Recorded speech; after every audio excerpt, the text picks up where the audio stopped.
perkenalkan, nama saya HERMINA LUTE, saya dari kelas 10 IIS PTP. Di sini saya akan membuat sebuah vlog tentang keseharianku di masa PKP ini.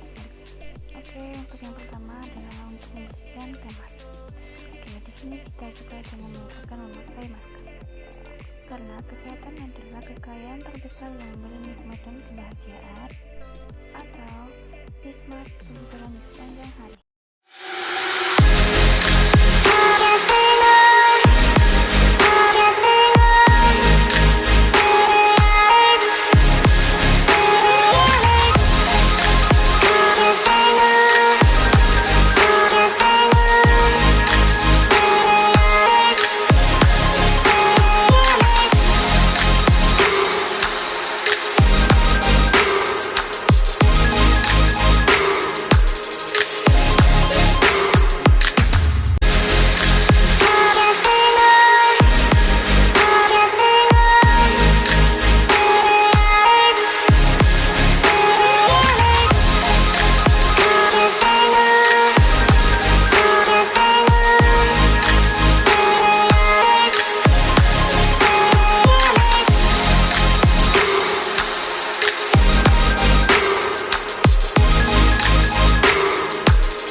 cerita keseharianku di tengah masa PKP ini. Dan disitulah kita bisa mengetahui bahwa kenikmatan hidup paling nikmat di dunia ini adalah sehat, karena apapun yang kamu miliki di dunia ini tak akan kamu nikmati jika kamu sakit. Dan harta sejati adalah kesehatan, bukan emas dan perak. Dan sayangilah tubuhmu, cegah COVID-19. Jangan lupa memakai masker.